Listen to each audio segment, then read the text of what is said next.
मंच पर उपस्थित परम श्रद्धेय दीपक भाई, महाराष्ट्र के माननीय मुख्यमंत्री जी, माननीय उप मुख्यमंत्री जी, मंच पर उपस्थित अन्य सभी मंत्रीगण, जीतो संगठन के कार्यकर्ता और सभागृह में उपस्थित भी सभी विभिन्न प्रकार के मान्यवर नागरिक सज्जन, माता भगिनी,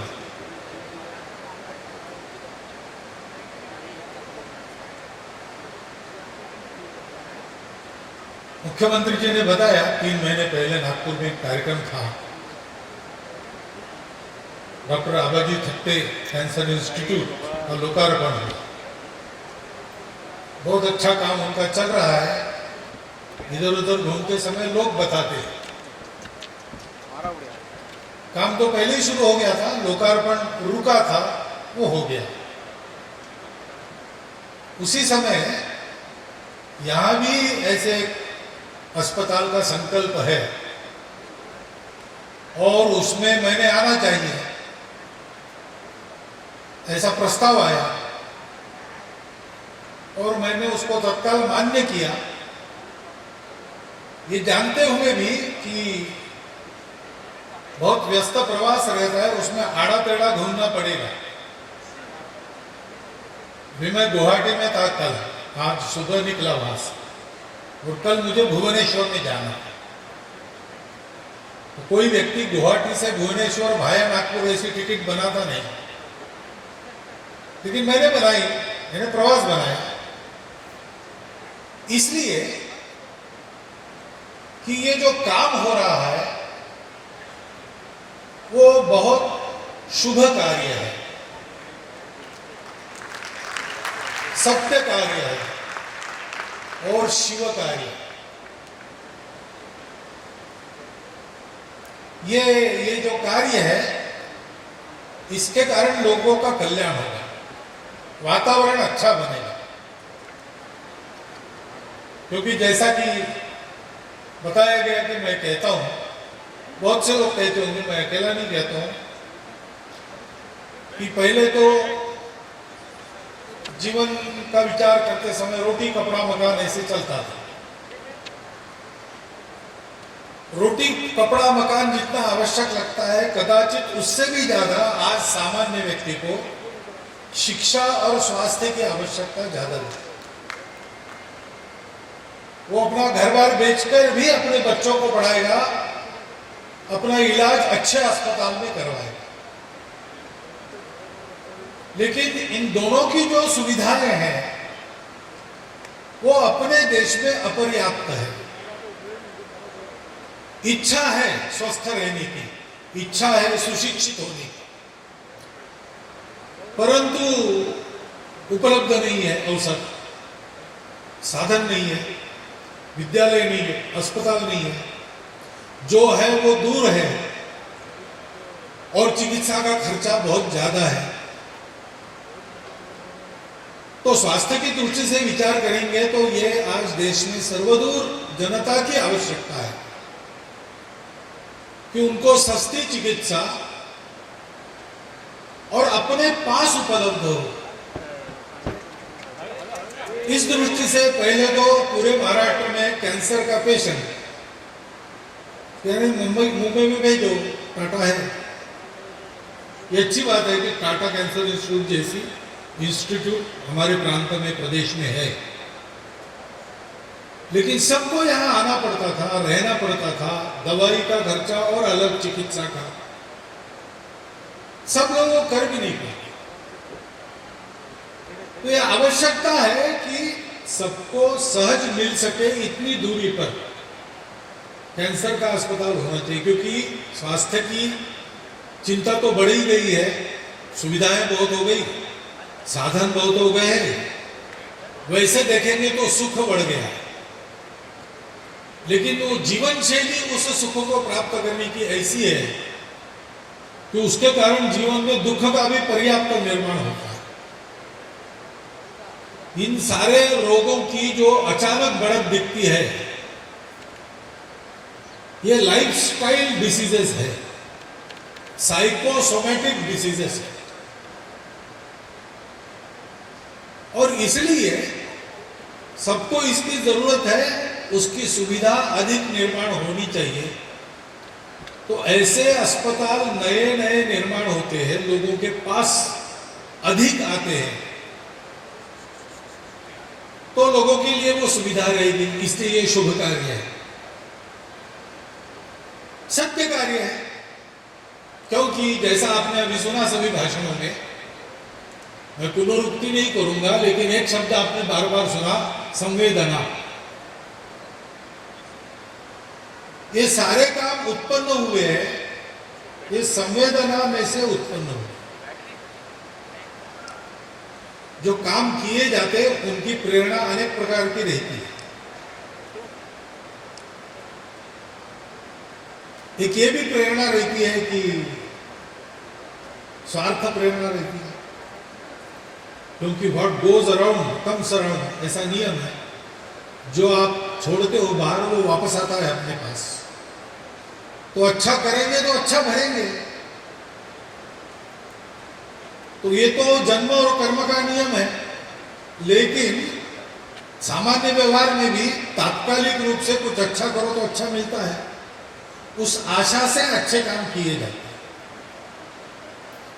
अब ये मनुष्य की प्रवृत्ति है, इसलिए उसको मैं अच्छा बुरा नहीं कहता, लेकिन अगर लाभ की आशा नहीं है तो लाभ की आशा से काम करने वाले काम नहीं करते। इसलिए वो प्रेरणा सत्य प्रेरणा नहीं, मजबूरी भी होती है, करना ही पड़ता है, इसलिए करते हैं। गांव के तालाब में एक लड़का डूबने लगा, बच्चा, तो एक जवान कूद गया, उसने उसको बचाया। तो तुरंत भीड़ जमा हो गई, पत्रकार आ गए, उसको पूछने लगे, कोई कूदा नहीं, आपको कैसी इच्छा हुई कूदने की, प्रेरणा? उसने कहा प्रेरणा वगैरह बाद में बताता हूँ, मुझे धक्का मार के किसने गिरा है उसका नाम बताओ। धक्का मार के किसी ने गिरा दिया, बच्चा जहां गिरा था वहां वो भी गिर गया, बच्चे ने गला पकड़ लिया। मरना है तो दोनों को, बचना है तो दोनों। ऐसे भी कुछ काम होते हैं, कुछ काम होते हैं अपने पुण्य लाभ के लिए, अथवा मैं भी कर सकता हूं ये बताने के लिए। ये राजस प्रेरणा है, अहंकार की तृप्ति है, अपने सार्थक की बात है। परंतु सत्य प्रेरणा, टिकाऊ प्रेरणा कौन सी है?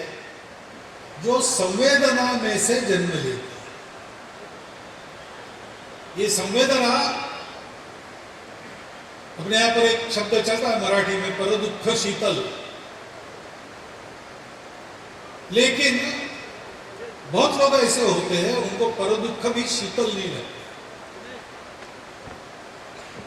तो दुख की संवेदना, उसका अनुभव करने के बाद वो दुख सबके जीवन में से दूर हो, इसके लिए वो प्रयासरत हो जाए।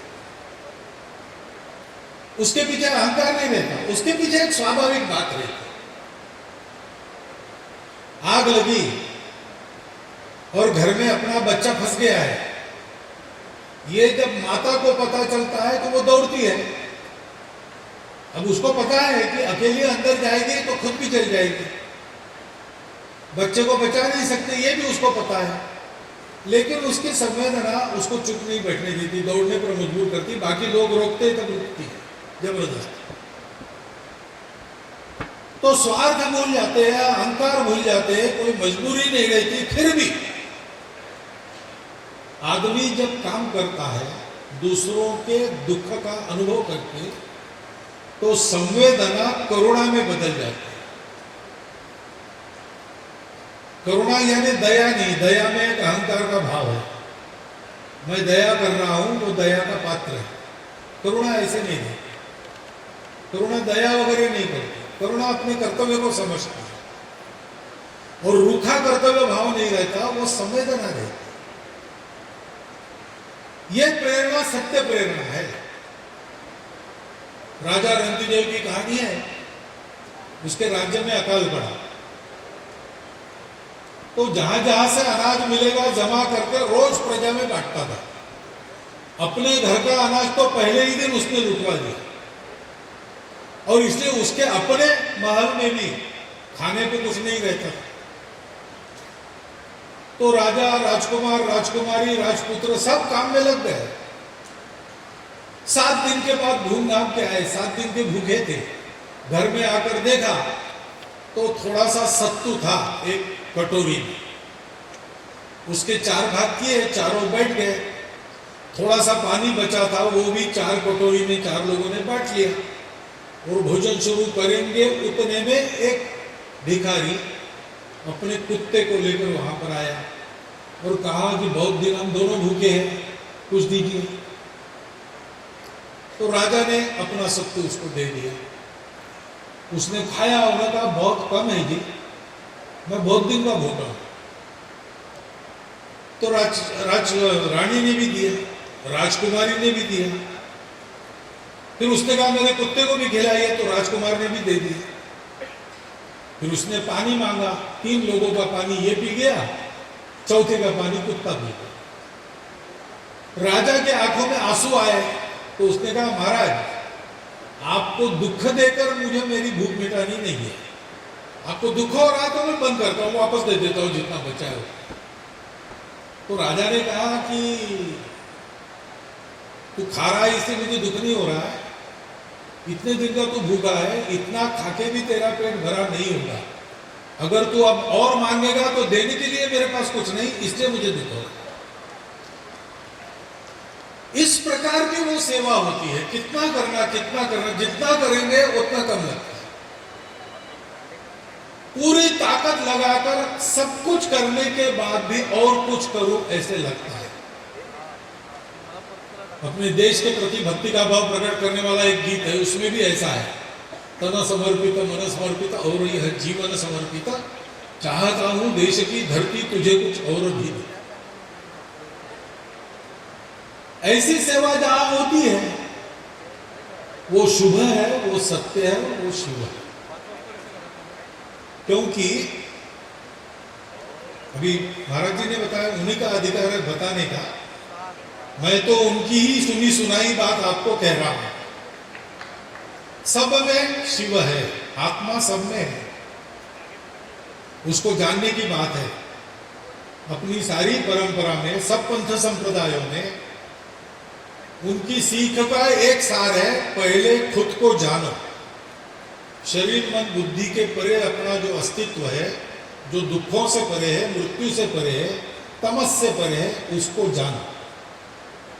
और वो जब आप जानते हो तो आप ये भी जान जाते हो कि यही अस्तित्व सब में है, तो कोई पराया नहीं रहता। इसलिए भारत में जीवन का तरीका माना है एकांत में आत्म साधना, लोकांत में सेवा परोपकार। बाकी दुनिया जीवन का तरीका मानती है struggle for existence, survival of the fittest. मुझे जीना है इसलिए मुझे संघर्ष करना पड़ेगा, कंपटीशन है। हमारे यहां कहते हैं कि बाकी लोग जिए इसलिए मैं मर गया तो मरते मैं अमर हो जाता। ये अंतर है। हमारा जो अनुभव है, हमारे पास जो सत्य है, उसके चलते भारत के हम लोग ऐसा मानते हैं। तो जीव सेवा शिव सेवा ही है। हाँ, केवल उस भावना से करनी पड़ती है, क्योंकि आखिर पहले तो श्रद्धा रखनी पड़ती है, मानना पड़ता है।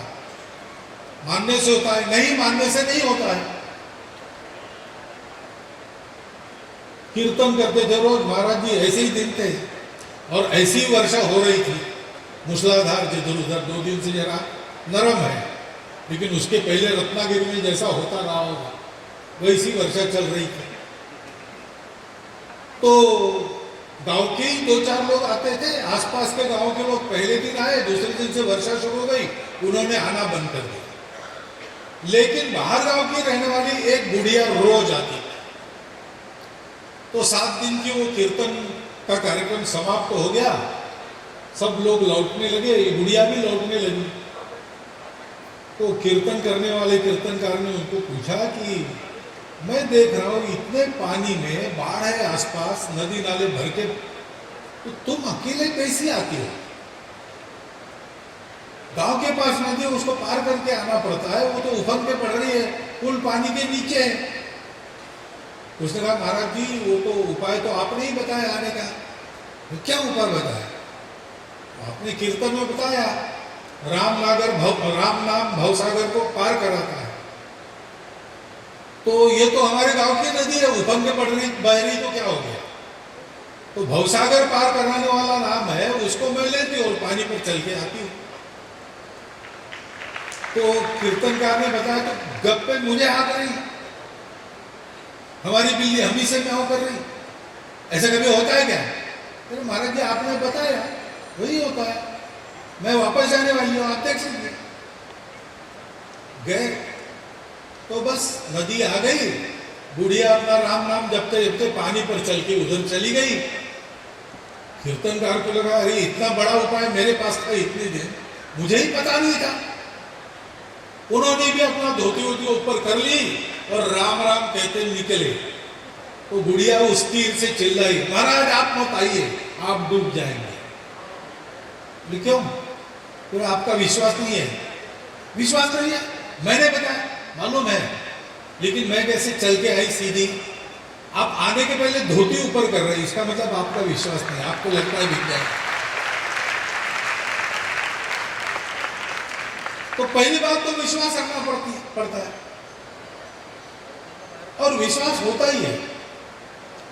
लोगों को स्वास्थ्य प्रदान करने वाले जितने डॉक्टर लोग हैं उनको पूछिए, अधिकांश लोग आपको बताएंगे अंग्रेजी में, वी ट्रीट ही क्यूअर्स, हम उपचार करते हैं, बचाने वाला वो। उसी का किया चलता है। ये श्रद्धा अगर है, और अपने देश में है, मैंने बताया अपने देश में सारी बातें आध्यात्मिक लेंस से हम देखते हैं, ये हमारी, क्योंकि वो अंदर के आत्मा को हमने पा लिया, और इसलिए बाकी दुनिया केवल मटेरियलिस्टिक विचार करती है, हम हर बात को स्पिरिचुअल बनाते हैं। कुछ भी करना है पहले पूजा करते हैं। आज भी भूमि पूजन करके शुरू हो, पाश्चात्य देशों में कोई पूजन होता है? नहीं होता है। पहले कुछ सर्मन्स वगैरह होते थे, आजकल वो भी बंद हो गए। लेकिन हमारे यहाँ हर बात में पवित्रता देखते हैं, हर बात में चैतन्य देखते हैं, और इसलिए ये मानकर जब हम करते हैं तो हमको लगता है कि हम सेवा प्राणियों की नहीं कर रहे, हम सेवा ईश्वर की कर रहे हैं। तो ईश्वर की सेवा में पवित्रता चाहिए, स्वच्छता चाहिए, उत्तमता चाहिए, व्यवस्थितता चाहिए। हम उसकी चिंता करते हैं, घर में पूजा करते तब बासे फूल कभी नहीं रखते। दो ही चाय मिल जाए बाहर जाने के बाद कहीं इधर उधर, लेकिन ताजे फूल ही तोड़कर देते हैं, क्योंकि भगवान की पूजा। वो भगवान की पूजा के भाव से जब किया जाता है तो वो शिव भाव से जो सेवा होती है उसको जीव सेवा है। मैंने ये उल्लेख किया, ये शिव कार्य हो रहा है तो इस भावना से हो रहा है, और ये शुभ सत्य और शिव होने के कारण ऐसा यहां हो, ये अपेक्षा भी रहेगी। और अभी तक जिस प्रकार से आप लोगों ने किया है वो अपेक्षा भविष्य में पूरी भी होगी, इसका मुझे तो विश्वास है। लेकिन ये ध्यान रखना पड़ता है। मैंने विषय इसलिए निकाला कि सबको इसका ध्यान रखना पड़ता है, क्योंकि ऐसी सेवा करते करते तो हम ही हैं, हमारे हाथ लगते हैं। भौतिक दुनिया में तो हम ही दिखाई देते करते हुए, तो हमने किया ऐसा एकाध क्षण मन में आ सकता है, वो मन में लाए बिना यहां पर हम क्वालिटी दे रहे हैं। सब संसाधन हाजिर है, शासन भी संवेदनशील है, समाज भी संवेदनशील है, समाज के जितो जैसे संगठन भी संवेदनशील है, सब संवेदना से काम कर रहे हैं, इसलिए उत्कृष्टता तो यहां होगी। लेकिन ये ध्यान में रखना कि जिनकी सेवा हम कर रहे हैं उनको क्या लगता है, उनके पास जाना चाहिए, उनको पूछना चाहिए और कैसी राहत उनको मिल सकती है। ऐसा ये काम होना चाहिए, ऐसी अपेक्षा रहेगी और वो अपेक्षा पूर्ण होगी, ये मैं मानता हूं। तो फिर ऐसे कामों से सारे समाज को एक भरोसा मिलता है। कोरोना जैसी बीमारी जहां बाकी देशों के लोग टूटने की कगार पर आए, लूट खसोट भी शुरू हो गई, हमारे देश में ऐसा नहीं हुआ। क्यों नहीं हुआ? क्योंकि सब लोग खड़े हो गए, सामान्य समाज भी खड़ा हो गया, डॉक्टर लोग भी खड़े हो गए, अस्पताल के कर्मचारी भी खड़े हो गए, सामाजिक संगठन भी सामने आए, धनी लोगों ने साधन संसाधन उपलब्ध कर, सबने मिलकर उस कोरोना नाम के राक्षस का प्रतिकार किया। तो सामान्य व्यक्ति को भी लगता था कि हमको देखने वाला कोई है, चिंता नहीं, संकट तो है लेकिन हम अकेले नहीं है, हमारी पीठ पर किसी का हाथ है। समाज के अनेक लोगों की स्थितियां अलग अलग रहती है, लेकिन सबका नीति धैर्य एक समान रहता है। क्यों रहता है? प्रतिपल प्रतिक्षण सामान्य व्यक्ति को छोटी छोटी बातों में अनुभव होता है कि मेरे पीठ पर हाथ रखने वाला कोई ना कोई है, मेरे दुख का ध्यान किसी न किसी को है, और इसलिए ऐसे काम होते रहते समाज में। लड़ने वाला मैं अकेला नहीं हूं, जैसे सैनिक को लगता है कि सीमा पर मैं हूं लेकिन पीछे सारे खड़े हैं। कारगिल की लड़ाई चल रही थी तो ट्यूशन लेने वाले एक शिक्षक ने अपनी अग्रिम साल भर की फीस आई थी वो फंड में दे दी। 3 दिन भीख मांगकर भिखारी ने भी 350 रुपया लाया, जमा कर दिया कारगिल। सेना पर जवान लड़ रहा था, यहां रास्ते पर हर सामान्य व्यक्ति कारगिल की लड़ाई लड़ रहा है।